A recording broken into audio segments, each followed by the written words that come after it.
course mpulira bulungi olwokuba buli muntu yenna ajja n'omukisa gwe. So honorable minister najja n'omukisa gwange ate n'enkolagana ennungi ne government. So bw'obeera n'enkolagana ennungi ne government tewali tosobola kutafuna bino ebintu. N'okulobinga ba MPs baffe weebali bakola ebyobufuzi twabiteeka bbali okulaba nti tugenda mu maaso. So kyetwagala okulaba nti ekitundu kyaffe ki improvinga ate n'okulaba nti okulaba tukwatira wamu ne central government okulaba nga tufuna development. Ekyemmanyi nti Meta ali very cooperative ate akolaganira wamu ne government, central government. So ali very positive. Zembawa positive.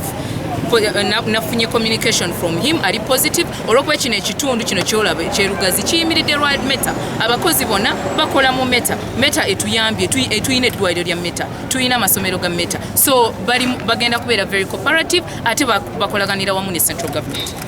Buli kintu kyonna kina accountability ate tusuubira nti tuyina minister owa monitoring, tuyina ba minister mu bitundu ebyo bya corruption. Tusuubira nti eno project ejja kutambula bulungi nga tewali embezzlement ate webeerawo n'abo abantu bajja bakwata. So tusaba abakozi abakola ku projects zino ez'enguudo okulaba nti bakola omulimu gwe balina okukola, babawa contract bagikola obulungi babasasule kyetwagala.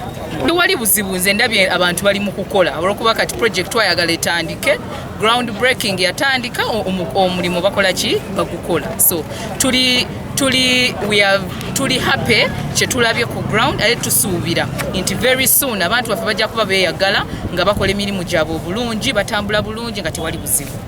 Eri ku perimeter wall ya Meta and we have engaged the management. We have talked with the Meta himself, me and the Honorable Minister, and the latest information I'm getting today, they called me because I had to make a report in this meeting. Nsubira wako chenjogera meeting eno nayogeddeko nane bagamba they are positive bagenda to a financial stand by Monday. So hopefully kijja kutambula nakyo bulungi because tuli mu negotiations, tuli kwogera wamu nabo, tusuubira by Monday tujja kuba tuba communicating final results zetufunye, but nsuubira fences eziri mu luguudo zigenda kuvaawo. Ekyo tukimanyi nga gavumenti twagala okulaba nti tufuna enguudo zino ate n'abantu bazikozesa obulungi. Nsuubira nti banayini fences zino oba ebizimbe they will cooperate, bajja kulaba nga bacooperatinga ne government okulaba nti ekitundu kyaffe tukitwala mu maaso ate n'enkulaakulana tugifuna. Naye okusinziira ku kyetulabye omulimu si mubi era tubasabye bagende mu maaso, bye batusuubiza byonna batugee bajja kubikola nga gwe omulimu gwe tubaddeko wano. Naye era abantu baffe abamu abakosebwa enkulaakulana luseetera okukosa abantu abamu, naye twagala okubeebaza nti enguudo ezimu era tulina okukosebwa bateekawo provisions. So okusinziira ku kyetulabye omulimu gutambula bulungi era Lugazi yaffe egenda kukyuka, era abantu abamu kati abayita mu Lugazi beerabira n'okwerabira nti Lugazi naye nga enteekateeka nnungi era tuli basanyufu ng'abakulembeze okulaba nga ekibuga kyaffe kigenda kikyuka. So tulina essuubi tetujja kufokasite gye bujjako mu maaso, tunaamala eno phase n'eyokubiri n'eyokusatu kyemanyi tujja kubanga tutuusiza ekibuga kyaffe kino ekya Lugazi.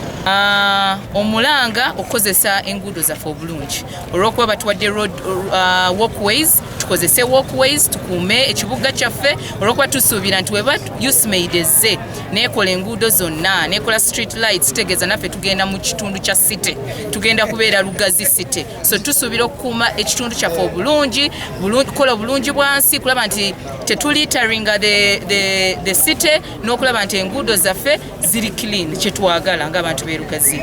So mbakubira omulanga project ya USMAID kuba njeru ogitunuulira n'ogikompeyaringa ne Lugazi municipality olabira ddala nga waliwo omuwaatu omunene. So obukulembeze bwa njeru meya wange Kyaze nange chairman n'ababaka ba parliament tulina okukolera awamu okulaba nga njeru efuuka Lugazi, kuba kati Lugazi gye tulinawo nga model town gye tugerezaako kati ebitundu ebirala. So tugenda kukola butaweera okulaba nga ebiremeseza njeru okufuna project ya USMAID bikolebwa ng'okuteekayo abakozi abatuukiridde n'okulaba nga tutandika n'okupulaninga obulungi. Implemented nga mumanyi abantu balaba project ennene wabayo abavaayo ne batandika okuclaiminga aba okuraisinga issues ez'okuclaiminga nti kuba weriyita waliwo ploti yange.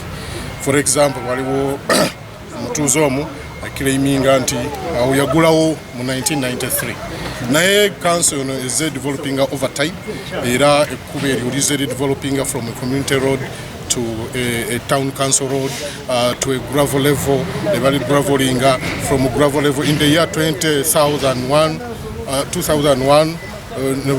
We were called by our predecessor, the late mayor, may he rest in eternal peace. Now we were called Mobiri Kumu.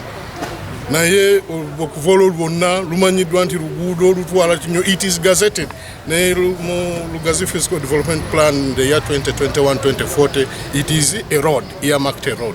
Netwewunya n'oyo claimant ajja okugamba nti awowe twamuyisiza plan ezimba ekizimbe already ekiriwo nga kiraga nti awo kkubo era walaba ebizimbe bye amaduuka yagazima nga gatunuulidde ekkubo so twewunya naffe naye nga Lugazi Municipality, we have a grievance handling team eyo yatudde nemuwuliriza of course yabadde neba representatives we netwogeraganya naava bagamba gye baziregera sijja zivugira najja kati okukakana tugenda kukanya naye twamusabye meeting tugiddemu twogere naye ng'omuntu nga talina ba representative and it was very positive.